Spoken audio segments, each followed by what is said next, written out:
Mert az Istennek beszéde élő és ható, és élesebb minden kétélű fegyvernél. Nyisd meg a szíved és az elméd, és ragadd meg a prófétai szót.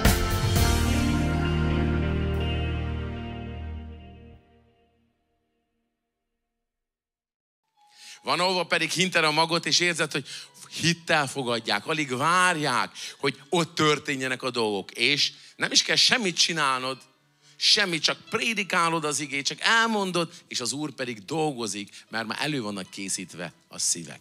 Van olyan mag, ami a föld az út szélére esett. Azt mondja az ige, és jöttek az égi madarak, és kikapkodták azt. Miért? Mert hallotta az igét, de nem értette meg. A szíve meg volt keményedve. És fontos, hogy a szívetek ne keményedjen, ne legyen hitetlen. És ezért fontos, hogy meg legyenek locsolva a földek. Hogyan locsoljuk a földet? Megy az imádat, és megy a közbenjáró ima. Amikor folyamatosan imádkozunk egy területért, ott visszaszorulnak a területi erősségek, a területi szellemek és bukott angyalok. És ilyenkor kimegy az Úrnak egy természet fölötti kegyelme. Kimennek az Úrnak az angyalai. És elkezdenek szolgálni. És egy fontos, hogy ilyenkor, amikor kimegyünk, akkor már tájékok készen vannak az aratásra. Tudjátok, amikor valakik 4 éve, 3 éve, vagy 2 éve, vagy fél éve már hallgatják az Isten tiszteletet. Hallgatják az Isten tiszteletet. Akkor tudjátok, mi történik? Már a szívük kész arra, hogy átvegyék a többet. Tudjátok, amikor hallotta, a vérfolyásos asszony is hallotta, hogy Jézus arra megy. Ő már hallott Jézusról. Hallott a csodákról. Hallott, hogy Jézus mit csinál. És hittel ment, azt mondta, ha én a mesternek csak a ruhája szegélyét megérintem, akkor már meggyógyulok. Mit mond Istennek az igéje? A hit hallásból van. A halláshoz hogy jön? Istennek a réma kijelentett, szólt, beszélt igéje szava által. Amikor nézed egy istentiszteletet, itt van a Róma 10:17. Azért a hit hallásból van, a hallás pedig, hogy Istennek az ige helyén ott réma szó szerepel, és nem logosz. Istennek a réma igéje által. Hallasz egy proféciát. Egy profécia az Isten aktuális, kijelentett igéje, felkenve az ő erejével. Nem mindegy, hogy csak hallasz egy szót, hallasz egy igét, vagy fel van kenve Szent Szellemmel és erővel, mert ha egy szót hallasz, és azt mondod, hogy gyógyulj meg, egészséges leszel, ha Isten is úgy akarja. Erre nem fog senki meggyógyulni. Ez nem a hitet táplálja benned, hanem a hitetlenséget. Jön egy vallásos szellem. És azt mondja, hogy te nem vagy a kiválasztottak között, te nem fogsz meggyógyulni. Nagyon érdekes, a rasszalistákkal többször beszéltem, akik Jehova tanúinak nevezik magukat, és azt mondják, hogy a 144 000 ki van választva. És akkor megkérdezem, hogy hány Jehova tanúja van a világon? Már sok millió. Hát akkor már, és kik vannak benne a 144? Egy pár kiválasztott van benne. Mondom, ide figyelj. Ha egy pár kiválasztott van benne, akkor most te miért más szót használtam, mondom, te miért hajtod magadat, ha már te úgyse vagy benne a 144 000-ben. Te ma úgy is kimaradtál belül, akkor mit akarsz csinálni? És elgondolkozott. Mondom, tudod, mit mond Istennek az igény? Isten azt akar, hogy minden ember üdvözöljön. És az igazság ismeretéhez eljusson. Isten azt akarja, hogy mindenki bejusson az ő királyságába. És aki hallja az igét, és befogadja, annak örök élete van. Már most örök élete van. Nem 144 000-nek egy hamis tanításban vannak benne. Aki nem fogadja Jézust Istennek, csak Isteninek, és nem fogadja el Istennek, Jézus Krisztus örökké állandó Isten. Vetítsétek ki ezt. Örökké állandó Isten. Jézus Krisztus örökké állandó Isten. Nem csak isteni, hanem Istennek a fia és Isten. Amen. A Szent Szellem Isten, nem csak egy erő. Amikor Péter apostolékhoz jött Anániás és Szafira, és akkor azt mondták, hogy ez a teljes földnek az ára, behoztuk a teljes földnek árát, letették az apostolok lábai elé, és azt mondja, hogy ez a föld teljes ára, és csak egy része volt, amit behoztak. És nem kellett volna semmit se behozniuk, mert szabad akaratból csinálta, de be akartak csapni Istent és Isten apostolait. És tudjátok, mit mondott ott Anániás és Szafira nekik? Miért akartátok becsapni az Istent? Először azt mondja, hogy a Szent Szellemet, aztán pedig azt mondja, hogy Isten, mert a Szent Szellem maga Isten. Be akartátok csapni Istent? Van, akik úgy gondolják, hogy becsaphatják a Szent Szellemet, de a Szent Szellem ő Isten. Jézus Krisztus Isten. A macska fia macska, kismacska, a kutya fia kiskutya, az Isten fia Isten. Az Atya is Isten, a Fiú is Isten, Jézus Krisztus, és a Szent Szellem is Isten. Nem csak egy erő. És aki nem fogadja el, nem vallja Jézus Krisztus testben megjelent Krisztusnak, Isten fiának, az az Antikrisztus szelleme. Pont. Pásztor, ilyen keményen beszélsz? Aki nem fogadja el a Szent Szellemet Istennek, az hogy tud megtérni a Szent Szellem által? Kérdezem tőletek. Hogy tud újjászületni? És sajnos Charles Russell, aki megalapította az űrtorony társaságot, kivágott a Bibliából részeket. És azt mondja a Biblia, hogy aki elvesz az írásokból, annak Isten kitörde a nevét az életkönyvéből. Nagyon veszélyes dolog ez. Úgyhogy a teljes írás Istentől ihletett. Hasznos az intésre, a fedésre, a megjobbításra, az igazságba való nevelésre, hogy tökéletes legyen Isten embere, és minden jó cselekedetre fölkészített. Róma 9:5. Tehát Jézus mindenek fölött, akiké az atyák, akik közül való a test szerint Krisztus. Na itt a fontos. Aki mindeneknek felette örökké állandó Isten. Tehát Krisztus mindeneknek fölött örökké állandó Isten. Róma 9:5, ezt jegyezzétek meg, jó?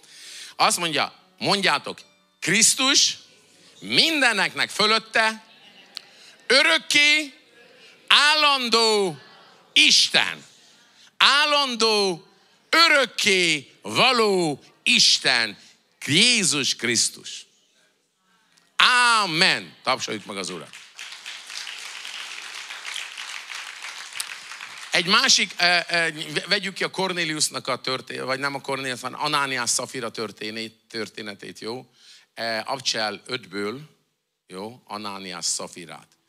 Amikor jött Anániás és Szafira, hozták az anyagiakat. Az első időkben a keresztjének teljes vagyonukat beadakozták, és egy kommunába éltek.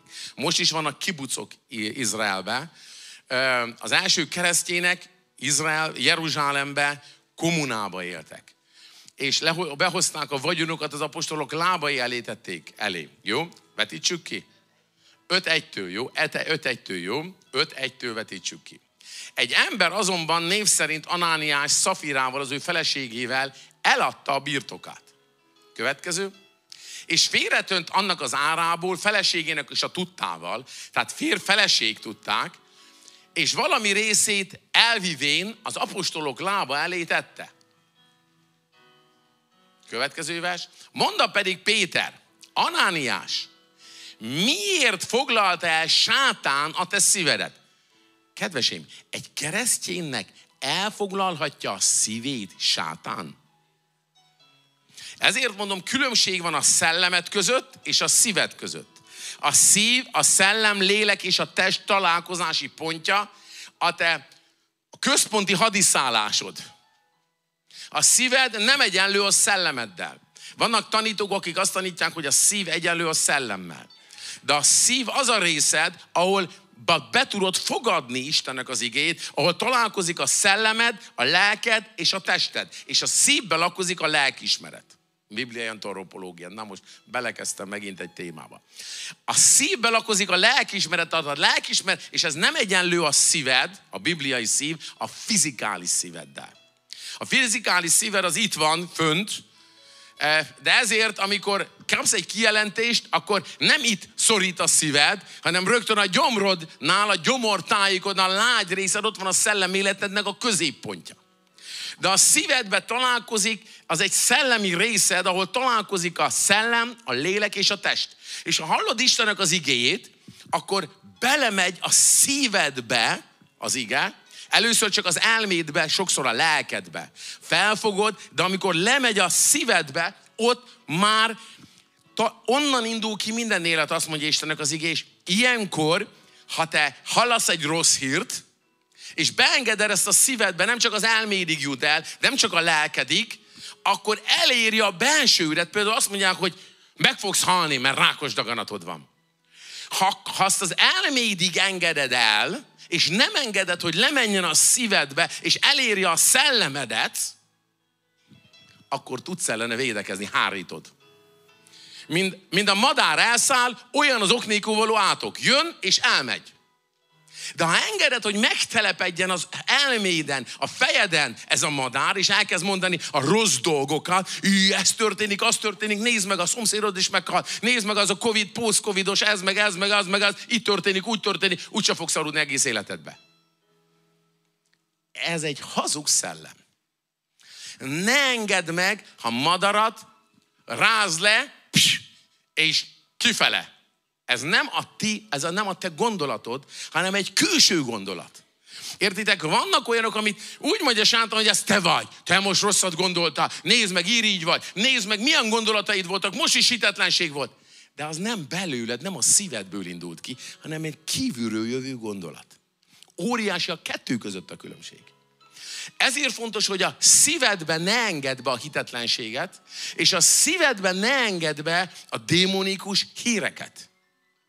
De az Istennek a szavát, a hitnek a szavát, azt engedd be a szívedbe, mert ha bemegy a szívedbe ez a szó, akkor eléri a teljes életedet. Ha valakinek egy keserűség éri, egy megbántják, megalázzák, vagy otthagyják, éri egy érzés.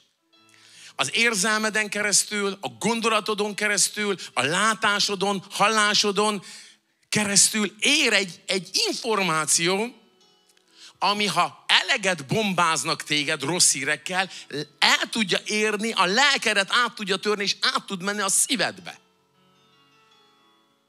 Ezért kell, hogy a szívedet állandóan tisztán tartsad. Mert a szívből indul ki minden élet. Ha a szívedbe bejön egy rossz hír, bejön egy sátánnak a hazugsága, akkor bejön a félelem. Ezért fontos dolog a megbocsájtás, mert ha nem bocsájtasz meg, kedvesem, akkor a szíved tele lesz keserűséggel és szeméttel, és az meg tudja betegíteni a te testedet is, a lelkedet is, az álmaidat is, és joga van sátánnak hozzá, hogy elkezdjen rossz dolgokat csinálni az életedbe. Megnyitod a kaput. Egy keresztény is ki tudja nyitni a kaput. Többek között egy ilyen hazugsággal. Többek között a pénz szerelmével. Ha jobban szereted a pénzt, mint Istent, és nem, sokan tudjátok mi a probléma, éppen valakikkel beszélgettünk az elmúlt héten, mondják, hogy pásztor, tudod, hogy nem vagyunk hűségesek az anyagiakon. Látod? És mondom, mi ennek az oka? Mi az oka, hogy nem adjátok oda az Úrnak a tizedet? Igazán azt mondja, nincs oka.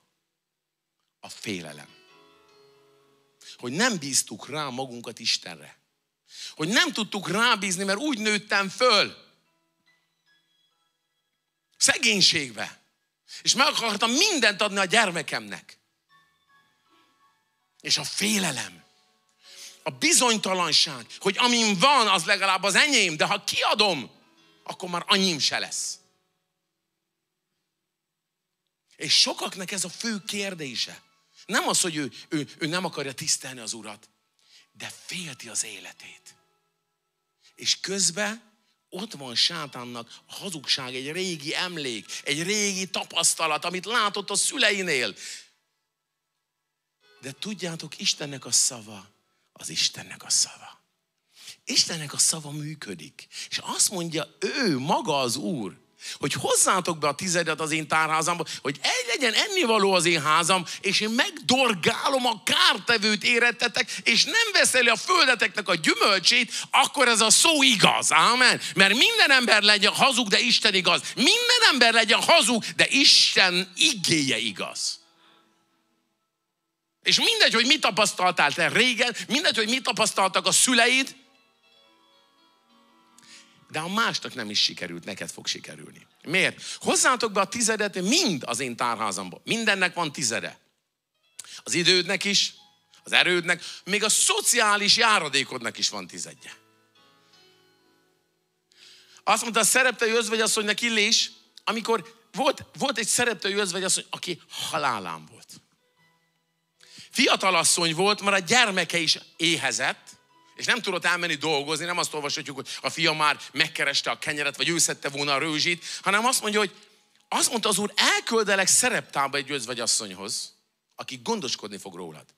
Szerepta nem Izrael része volt, hanem egy pogány rész volt. És azt mondta az Úr Illésnek, hogy ő fog gondoskodni rólad.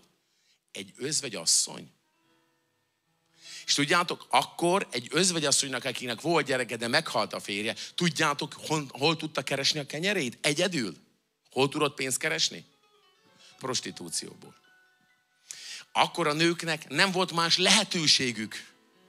Mert a férfiak dolgozhattak csak, a nők pedig gyereket szültek, vagy a szüleik tartották el.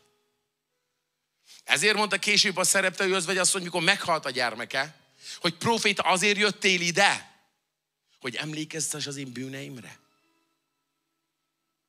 Gondoljatok, hogy volt egy olyan asszony, aki özvegy volt, bűnbe élt, ezzel kereste a kenyerét, de már kenyér se volt, mert szárazság volt azon a vidéken. És rőzséket szedegetett, és azt mondja, van egy kis maréknyi lisztem, egy kis olajam, ezt megsütöm, meggyúrom, megsütöm, és megesszük a gyermekemmel, aztán meghalunk. És Illésnek azt mondta az Úr, ez az asszony, tudod mit? Ez a volt prostituált, ez fog rólad gondoskodni. Hogyan? Hogyan lett az éhség ideje alatt ez az asszony gondoskodjon Illésről, a profétáról? Ő legyen az ellátója, egy asszony. És tudjátok, mi történt? Isten megcsinálta. Isten megcsinálta, és azt mondta neki az Illés, rendben úgy csinálj, de először nekem adj belőle, azaz az isteni részt ne a bálványoknak add, ne az ég királynőjének, mert ő neki áldozta volna meg, mind érte a áldozatot, hanem nekem. És tudjátok, mi történt? Azt mondta az Úr, volt egy profécia, ha ezt megcsinálod, a vékabeli liszt és a korsóbeli olaj nem fog kifogyni a te házadból. Kellett hozzá hit, hogy egy asszony odaadja a gyermeké előtt egy idegen profétának, ráadásul egy zsidó profétának, odaadja az első részt, hát nagy hit kellett. De Illésnek is nagy hit kellett, hogy oda menjen egy idegen asszonyhoz, és azt mondja neki. És megtette az asszony.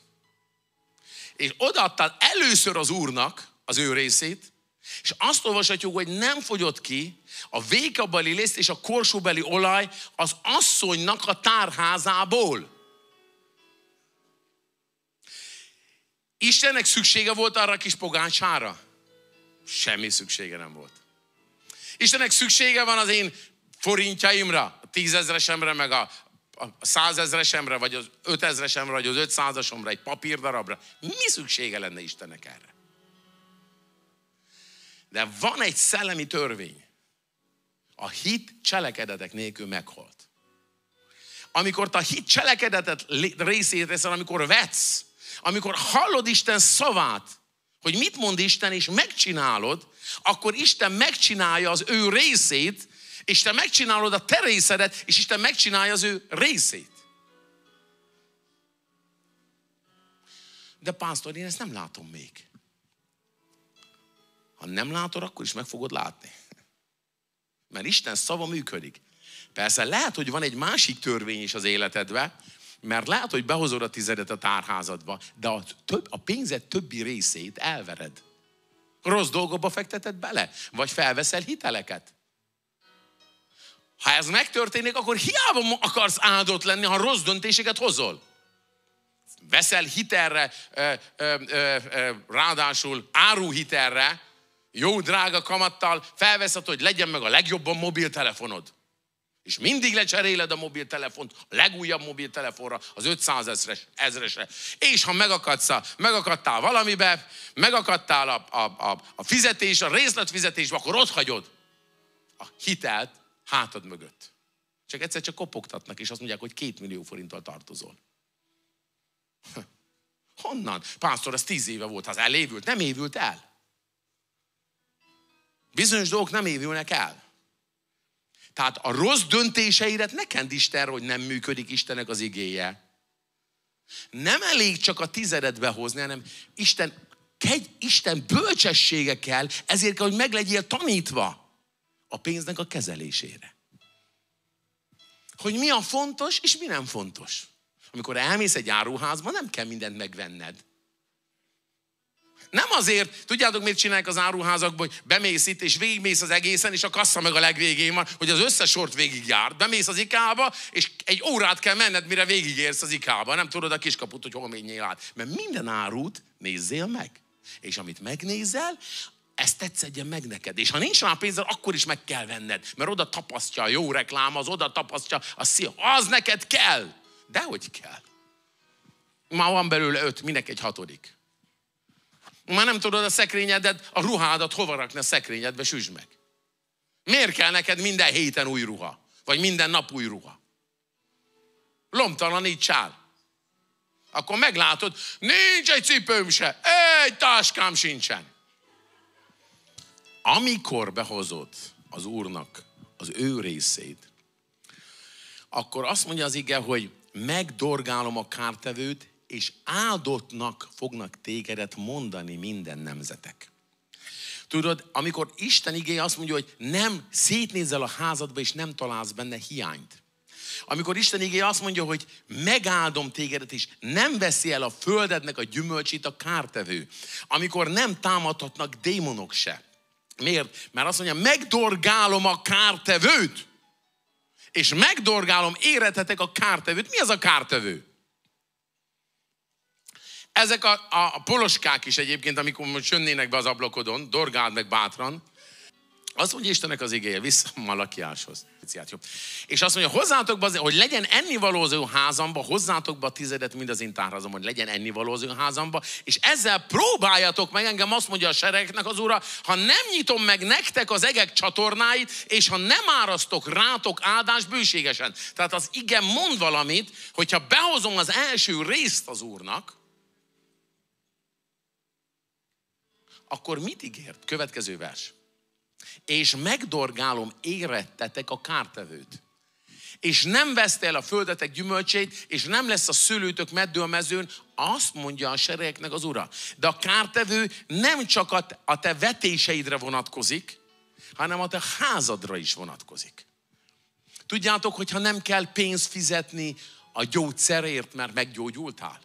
Tudjátok, hogy én a magyar államnak és a román államnak hány milliárd forintos spóroltam meg eddig?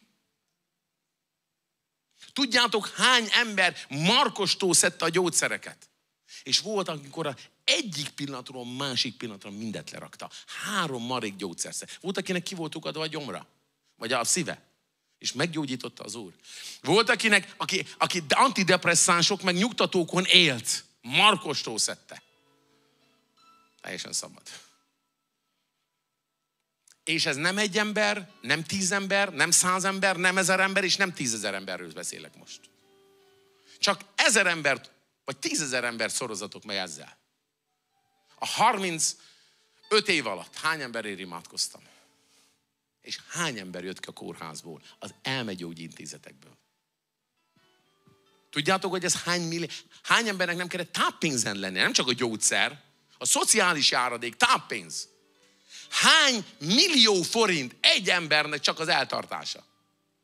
És az emberek meggyógyulnak és munkába állnak.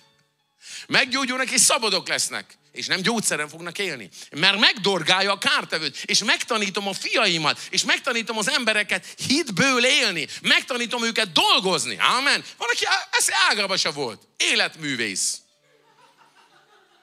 Ő nem akar dolgozni. Ő megtanult szociális járadékon élni. Megtanult spórolni és kicsiből pásztor. Tudod, a kicsikat összepakoljuk, mindenkinek a járadékát összepakoljuk, mert tudod, hát én csóri vagyok. De nem is akar kijönni a betegségéből azért, mert elveszti a szociális járadékát. És a szociális lakását is. Külföldön ez különösen nagy probléma, pláne Németországban. Mert elveszti, vagy Angliába. Ha meggyógyul, elveszti. De egy fontos dolog, hogy nem veszítesz, hanem Isten azt akarja, hogy éljél. Isten azt akarja, hogy hitben járjál. Van, akinek szüksége van a segítségre, egyértelmű. Azt mondja, szükségben levők mindig lesznek, de megtanítani. Én is sokszor, nagyon sokszor hitbe kellett lépnem. Nem látásba, nem azért, mert volt, hanem azért, mert Isten azt mondta.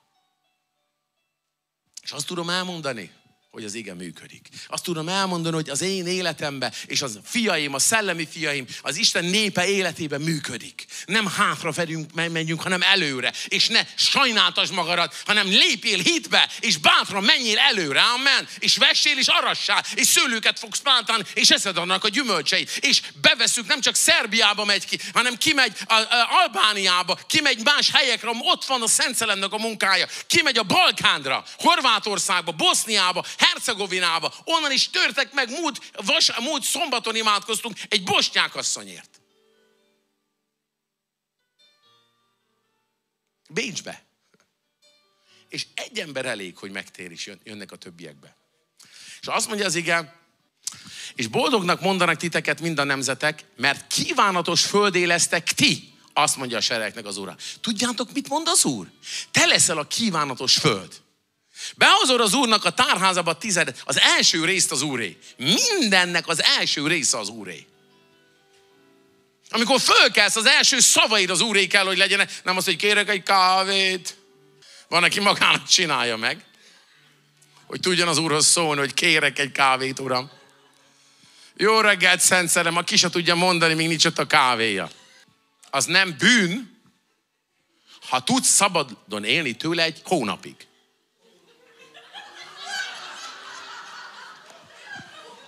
Akkor nem vagy megkötözve. Ha minden nap meg kell inni a kávédat, vagy a kóládat, vagy a pálinkóládat, az ugyanolyan megkötözétség tud lenni. A cigaretta az nem Isten tökéletes akarat az életedben. A cigaretta az áldozat. Méghozzá illatáldozat, de nem az Istennek. És egy lassú öngyilkosság. Isten úgy tervezett meg tégedet, hogy ne öld meg magad. Van gyors öngyilkosság, ha valaki felakasztja magát. A lassú, amikor folyamatosan mérgezi magát. Ez vonatkozik az abálásra is. Amikor az ember kétszer annyit eszik, mint amit kellene. És nem tudod megállni, hogy ne egyél zugba, mert kívánja a szervezeted. Meglátod a hűtőszekrényt, és hívószava van. Gyere, gyere, gyere, gyere. Feleségem azt csinálja otthon, mikor böjt van, egyszerű dolgot csinál, kiüríti a hűtőszekrényt. Mert amit lát az ember, azt megkívánja. Szóval a lényeg az, hogy mit mond Istennek az igéje. Meg boldognak fognak mondani titeket a nemzetek. Amen. És áldott emberek lesztek. És áldottak vagytok ma most is, de az áldásnak manifestálódni fog az életedben fizikálisan is. Hogy meg kell tanulni dolgokat. Itt vannak a fiatal házasok, mit egyenek. Megkérdeztem tőlük, hogy és mit esztek. Megkérdezték, hogy akkor pásztor ez vagy az, hogyan főzzenek, és megkérdeztem, hogy akkor hogy jönnek ki a pénzből, hogy tudnak csinálni dolgokat, és akarom, hogy segíteni nekik, hogy mi a jó, mi a nem jó, mikor rendeljenek ételt, mikor főzzenek maguk, mennyi idő megy el, hol vannak az arányok. Mert egy fiatal házaspár, aki dolgozik, mind a kettő, az nem tud állandóan feleség főzni otthon. Ha gondoljátok, minden nap főz, és még mosogatógép sincs otthon, ami elmosogassa az edényeket, hanem kézzel kell mosogatni, kedveseim, az plusz egy fél óra. Elmondtam a fiaimnak, lehet, hogy bolondságnak tűnik, úgy gondoljátok, ha szeretnéd, hogy a feleséged boldog legyen, akkor ne ruhákat vegyél neki, hanem először vegyél neki egy mosogatógépet. Megmondom miért? Mert minden nap fél óra vagy 1 óra mínusz, amit veled tud tölteni, a legjobb befektetés, ezt kitaláltak, ez a technika, és egy fontos dolog, vizet spórol, energián spórol, és asszony spórol. Azaz asszonynak az idei spórolja. És happy wife, happy life. Boldog asszony, boldog élet. Nem ettől függ a boldog élet, de Dániát mire rábeszéltem erre, ő meg volt róla győződve, hogy a szüleik is mosogattak, ő is mosogat, és neki az jó, mindig ő mosogatott ott. Megvett egy nem is épített be a konyhába, bele se tervezett mosogatógépet. És el kellett jutni egy 1,5 évnek hozzá, hogy ajándékba kapjon egy mosogatógépet. És rájött az élete legjobb döntése. Miért mondom ezt el? Mert ezek apró dolgok. Ilyenekre tanítom az embereimet. Tanítom meg, hogy hogyan gazdálkodjanak, hogyan sáfárkodjanak az ide, hogy legyen idő az igeolvasásra, legyen idő a szolgálatra. És legyetek jó egészségben, és boldogok legyetek. Viktória nagyon mosolyogott a sarokban. Jó, és visszatérve Anániás és Szafira, innen indultunk ki. Jó, Anániás és Szafira. Mire már elmondtam a kávét, elmondtam a cigit, és akkor a cigit kiszámoltuk, hogyha egy nap csak egy dobozzal szívnak el. Egyen. Van, amikor elmondta, hogy én 2 szívok, az ember 2 szív, a gyerek meg 1. Ezt Budapesten mondták el. Ez magyarországi példa. Számoljátok, 5 doboz cigi egy nap. Ha csak 2000 forinttal számolt, 2002, az 11 000 forint naponta. Hány nap van egy hónapban? 30. 330 000 forint megy el egy családnak csak cigire. De csak egy doboz szív el valaki. Egyetlen egy dobozt. 2200, 2400 egyébként a cigi. Mennyi most? Ki tudja, hogy mennyi a cigi őszintén? Cigizik. Mennyi egy cigi? 2300. Egy doboz cigi. Még a régen a Kossuth, meg a Munkás, meg a Fecske nem ennyi volt. Most már multifilter, meg minden van, meg elektromos cigi. Az is cigi. Ugyanúgy hiába, hogy csak hazudnak, magukat csapják be az emberek. Visszatérve, egy fontos dolog, hogy az két a fiú megszabadít, az valósággal szabad. Minek ölöd magadat?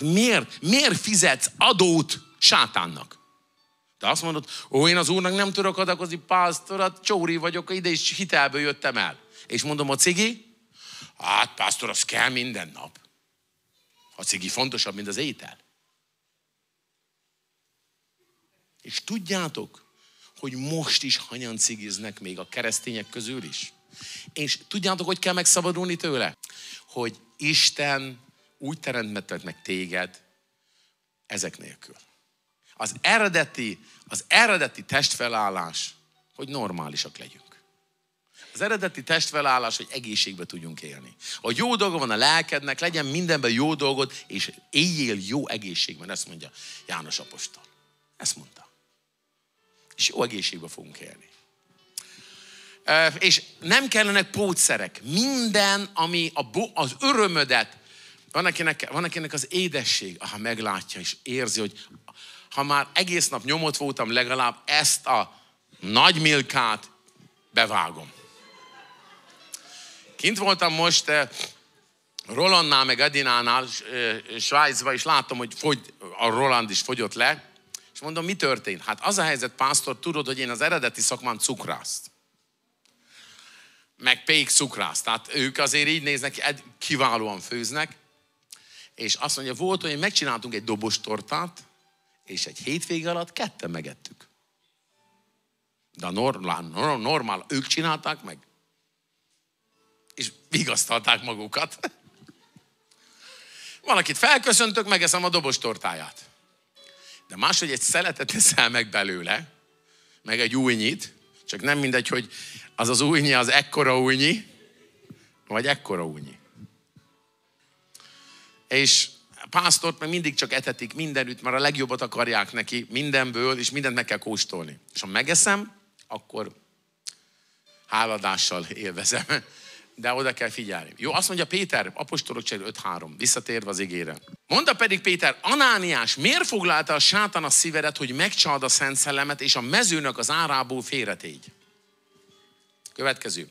Nem, de megmaradva neked maradt volna meg, és eladva a hatalmadba volt. Miért, hogy ezt a dolgot cselekedted a szívedbe? Nem embereknek hazudtál, hanem kinek? Istennek. Tehát nem nekem hazudtál, mint apostolnak, azt mondja, és nem nekünk, hanem az Istennek hazudtál. Halván pedig Anániás ezt a szavakat, hogy ő becsapta az Istent, és ez napvilágra jött, lerogyott és meghalt. És mindenkiben nagy félelem támadt, aki ezeket hallotta vala. Tehát az első keresztények idejében olyan nagy volt az Istennek a jelenléte, hogyha valaki hazudott, és be akarta csapni Istent és Isten emberét, abban a pillanatban meghalt. Ne féljetek, mindenki utána félt, hogy ne hazudjon. Tudjátok, hány keresztény hazudik? És eljátsza a szépet. Azért oda kell figyelni. Az egyik 10 parancsolat, egyik parancsolat, hogy ne hazudj.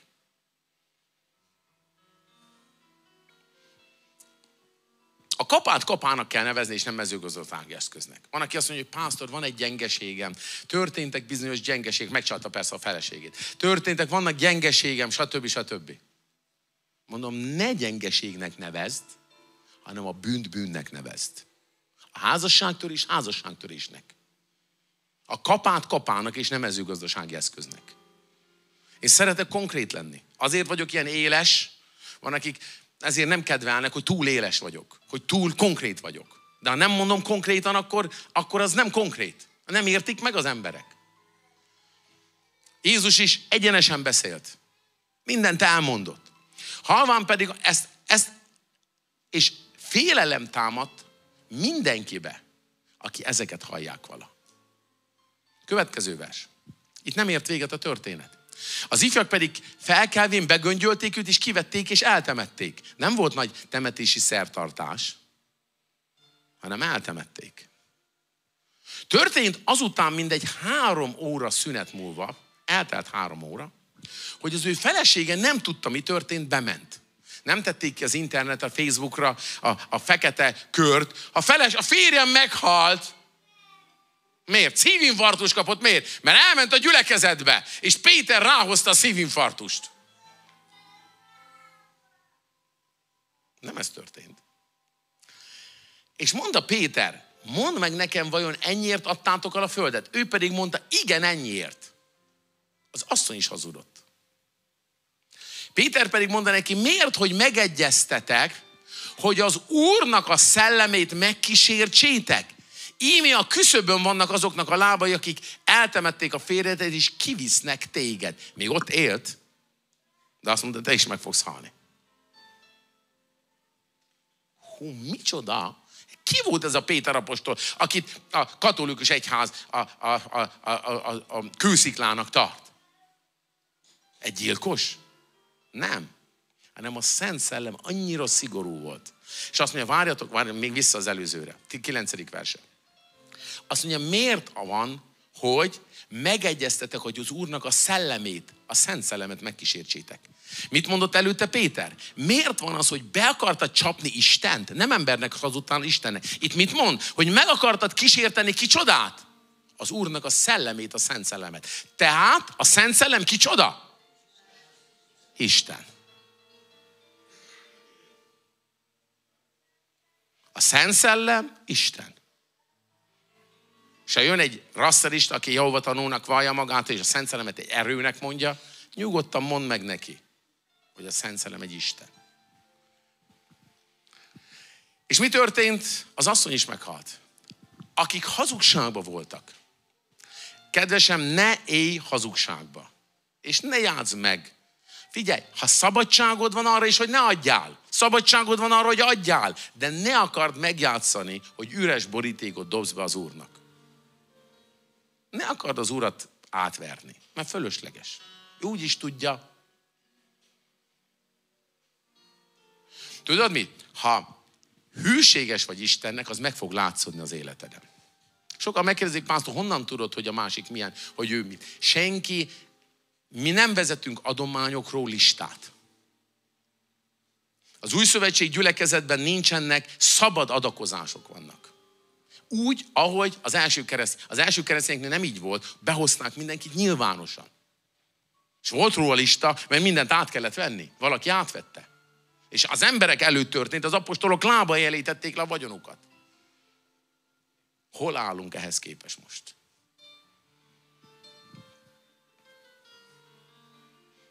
És valaki jön, hogy pásztor, neked ezt kell csinálni, nekünk ezt kell csinálni. És jönnek a kérésekkel. Beállt egy társadalom, az ellátó. Nekem jogom van ehhez, jogom van ahhoz, de ha nem kapom meg, akkor majd meg fogom kapni, ha nem, akkor majd elátkozlak. A rákesen beléd. Hogy ennyit se csináltál. Ezt mondják. Először ír egy e-mailt, vagy egy Facebookból, egy SMS-t, egy üzenetet. Pásztor, nagy szükségünk lenne segítségre. És mondom, tudod, hány ezer ember van mellettem?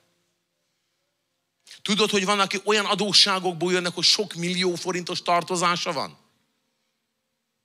És ha valakinek szüksége van ételre, igen, veszünk neki egy csomagot, adunk neki, gondoskodunk, hogy ne halljon éhen. De nem tudom finanszírozni, hogy én fizessem, és majd valakik fogják fizetni az egész adósságodat. Neked kell megtanulnod vetni. Nem azt mondta Illés, hogy itt vagyok, majd én gondoskodom az özvegyasszonyról, a szereptárban, meg az összes szegényről, már mindenki haldoklik, majd akkor Isten nekem fog adni, és én fogok mindenkit megáldani. Hanem Isten azt akarja, hogy téged hozzon ki abból, amiben benne vagy. És ehhez kell a hit. És a hit mag. Ugyanígy a gyógyulás. Tudjátok, mit mondtam ott az embereknek? Akik betegek voltak. Kezdjél el olyan dolgot megcsinálni, amit nem tudtál. Ha nem tudtál lehajolni, hajolj le. Ha nem tudtál legugolni, guggolj le. Ha nem tudtál látni, nézz. És ezek történnek, és elkezdik megcsinálni, amit nem tudtak. Jött egy testvérnőnk, aki megölelt engem, és jött ki, azt mondja, most is így jöttem ezzel a tolószékkel. És imádkoztunk érte. Úgy futkosott, nem csak így járt így, hanem ment le meg fel, mondom, Uram. A szemünk előtt. Voltak olyanok, akik akkor voltak ott először, és gyógyíthatatlan betegek, aszmás. Elhozta a Gabriela a barátnőjét, vagyis az anyósát, vagy mi nem de igen, az anyó, nem, az nászasszonyát. És ő Svájcban él, de szerbiai származású. És eljöttek együtt, vagy ebédeltünk, de nem mondták, hogy mi a betegségük. Csak amikor kiálltak a sorba. És azt mondja, én aszmás vagyok. Hány éve? 15 éve. Az orrom nem kap levegőt, a tüdeim nem kap megfelelő, a hörgői nem megfelelő mozognak. Imádkoztam érte, és azt mondja, érzi, hogy jobban tud levegőt venni. És elkezdtek nyílni az orraim. Na, mondom, akkor tudod mit? Most menjél fel, jó magas volt a belmagasság az emeletnek, menjél le a lépcsőn, és gyere fel. Ő lifttel jött föl, nem lépcsőn, mondta a barátnőjének, hogy én lifttel megyünk. Mert nem tudta ezt megtenni. Lement, feljött, dokumentumunk van róla, lement, feljött, azt mondja, jól elfáradtam. Mert nem csináltam már ezeket. És mondom, tudtál levegőt venni? Azt mondja, már jobban tudok. Na mondom, akkor még egyszer menjél le. Még egyszer leküldtem. Aki nem tudott lépcsőzni. Mert a puding próbálja az evés. Ha meggyógyultál, akkor fogsz tudni lépcsőzni. Ha most már tudsz, ha megszabadultál, akkor meg tudod csinálni azt, amit azelőtt csak eszed ágába sem volt, hogy megcsináld, mert már évek óta nem tudtad megcsinálni. És képzeljétek el, megint még gyorsabban megjárta. Lement, feljött, és azt mondja, meg tudtam csinálni. Ez Isten csodáihoz kell a te hited. Valamit csinál Isten szuveréni, Isten megcsinál ő maga is, amikor nem is kérdez meg téged. De a 99%-ban kell a te hited. Mert vagy valakinek a hite, hogy megtörténjenek a dolgok. És az anyagiakhoz kell hit. Félsz, hogy lesz háború, hogy fogod kifizetni a gáz, mi van, a gázára felmegy, és akkor attól kell, hogy legyen tartalékod is. Én mindenkit megtanítok, hogy legalább 3 havi pénzt tegyenek félre, ami elegendő a megélhetésükről, hogyha bármi történjék, legyen tartalék. Kevesebbet főz otthon az embernek, és tegyél félre. A konyhapénzből is félre lehet tenni. Karaszéknek azt mondom, minden hónapban félre kell tenni 20%-ot. Krisz pásztorik arra tanítatok, hogy 40%-ot, de legalább az 1/5 részét félre tud rakni. És amikor kell, akkor tudjál belőle vetni. Ha kell, akkor tudjál belőle hozzányúlni dolgokhoz. És ne féljél. A tartalékolás nem a hitetlenség. Én is tartalékolok. De nem úgy tartalékoljuk, azért tartalékoljuk, mert félek attól, hogy mi történik. Nem azért, mert felelősséggel tartozom a munkatársaimért, hogyha bármi történje,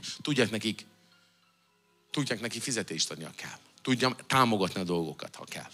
Értitek? Egészen más okból. Nem azért, hogy én nem adok, sőt, én vagyok a legnagyobb adakozó. Az Úr tudja ezt.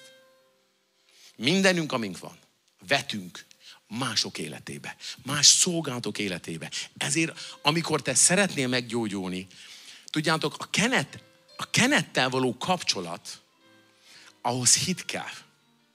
Amikor a gyógyulást át akarod venni, ahhoz kell hit.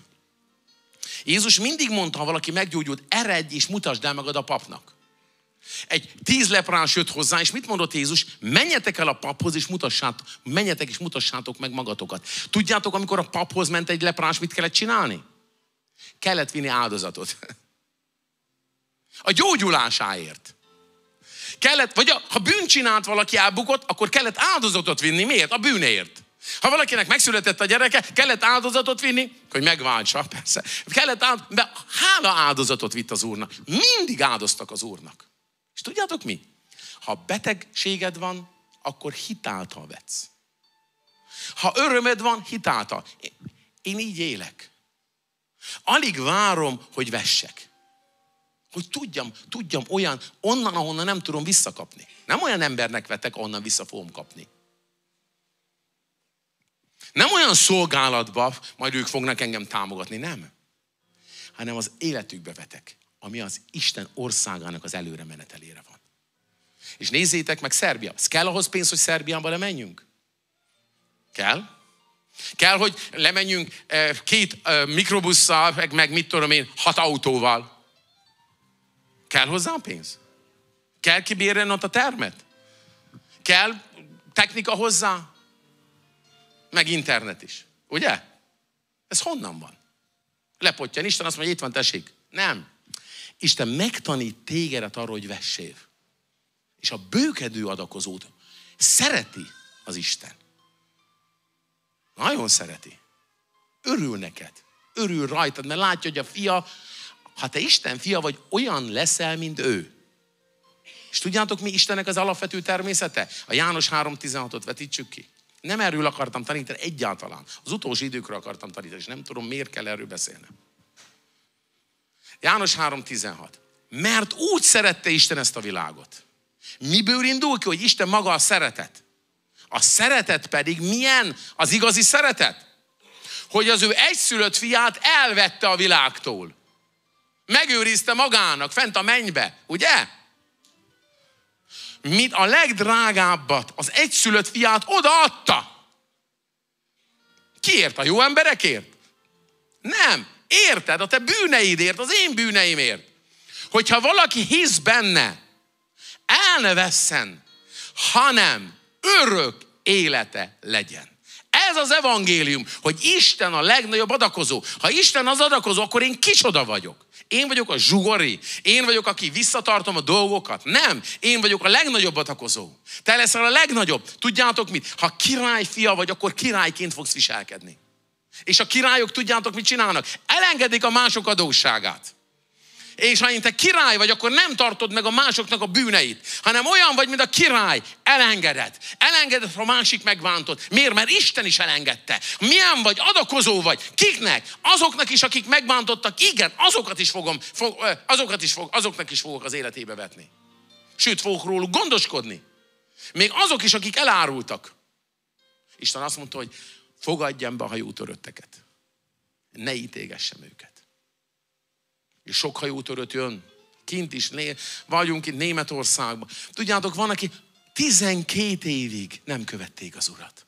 És azelőtt szolgálták az Urat. Ő és a házuk népe. És eljöttek Mainzba. Linzből. Nem Linzből. Honnan? Kölnből. Hol a dom van. Kölnből. Tudjátok ti? És tudjátok mit? Az egész család. Profétáltam nekik. Egyenként.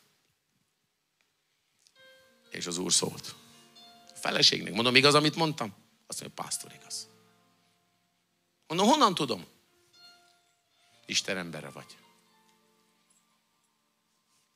És ilyenkor jön a hit hallásból, és a hallás Isten szaváltal. És tudjátok, mikor kimegyünk, azt hiszétek, az én erőmmel gyógyítottam meg ezt az asszonyt. Nem, hittel jött, mint a vérfolyásos asszony. Nem mondom, hogy bárki ráteszi a kezét, de majdnem bárki közületek ráteszi, akiknek kenete van, meggyógyul. Mert már hittel jött, már úgy jött oda. Annak érde meg imádkozhatsz órákat, nem történik semmi. Mert csonthitetlen. A Jézus nem a csonthitetleneket akarja, akik hittel jönnek, és veszik az igét. De ahhoz sokakért imádkoznunk kell, hogy a csonthitetlenből, és evangélizálnunk kell, hogy megpuhuljon a szíve. Úgyhogy kedveseim, van egy jó hírem, hogy az Úr szeret benneteket. És öröm van a mennyben. És az Úr örül nektek, a 60 éveseknek is. Pitner Józsink volt az elmúlt 2 nappal ezelőtt, amikor éppen engem várt a reptéren. Múlt héten kint voltam Svájcban, Németországban, és a repülőtér, a bázeli repülőtér az a francia, német és svájci határon van pontosan. És mikor jöttünk haza, késett a gépünk 40 percet. És bombariadó volt. Megnézitek, Facebookot ki is tettem. 1000 embert kitereltek az esőre. Mind a birkákat. És azt se engedték, hogy beálljunk ott bármi kis izé alatt. Nem, az esőn kellett kint lenni. És akkor kérdés, másnap alkalom volt, meg jönni kellett Szerbiába, és a feleségem, küldöm az üzenetet, a lányommal eldöntötték, hogy pásztormentés lesz. Tudjátok, van elnökmentés, és van pásztormentés. Akkor elküldtem az üzenetet az imádkozóknak, egyébként csak pont a Pitner Józsi nem kapta meg, nem tudom, hogy. Ő kint várt a reptéren, ott várt, hogy megyünk. És tudjátok, mi történt? Jöttek a gyülekezeti tagjaink, Roland, meg Edináig, már Leventék is felajánlották, akik a Varga Leventék, hogy hazahoznak. És tudjátok mit? Ezek a drága emberek megetettek. Ettem egy finom leveskét még, amikor miután megmelegettem. Kinti hidegben. Ott ültünk egy órát kint. Esett az eső. Még jó, hogy nem fagy, pont volt. Nem robbant bomba, de érezni lehet egy szellemet egész Európában. Amikor ott van a terrorista szellem, hogy öljük meg. Az összes zsidót írtsuk ki. Amelyik országba beengedik ezt a szellemet, megengedik, hogy gyökeret verjen, ott az államnak kell félnie, hogy ott vannak bent a terroristák. Amikor a terrorizmus támogatja valaki, az nem Istennek az akarata. Amikor neked kelljen félned attól, hogy te keresztény vagy, hogy el ne vágják a nyakadat, akkor ott nagyon nagy bajok vannak. És hála az Úrnak, mikor Magyarországra bejöttünk, éreztem a biztonságot. Éreztem, hogy más a szellem. Azelőtt Magyarországra bejöttem, éreztem egy nyomást, sok esetben, mert azért Magyarországon volt sok minden régen. De most azt éreztem, hogy jövök át a határon. Magyar határ, dicsőség az Úrnak. Ez történt. És akkor jöttem, tudtam, hogy itt más szellem van. Más szellem, mint Németországban, más szellem, mint Franciaországban, meg Svájcban is. Miért? Mert Isten hűséges. És látja ezt. És ezért kell imádkoznunk a vezetőkért, hogy jó döntéseket hozzanak. Mert nem szabad engedni bizonyos dolgoknak, bizonyos nyomásoknak, bizonyos hangoknak, amik azt akarják, hogy Magyarország megnyissa határait. Nézzétek meg! Felépítettük, kérdeztem a szerbektől, mi van kint? Pásztor. Itt minden nap van lövöldözés szinte. Mennek a migránsok, jönnek, mennek, mert a szerb állam kap ezért pénzt az Uniótól. És mondom, hova mennek? Nem tudnak átjönni a magyar határon, akkor csempészek hozzák át.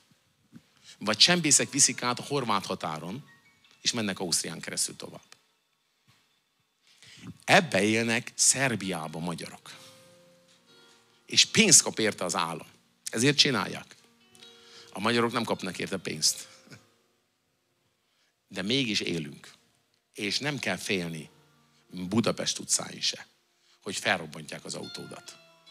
Meg a repülőteret bezárják. Ezért kell a kegyelem, és tovább fogunk imádkozni.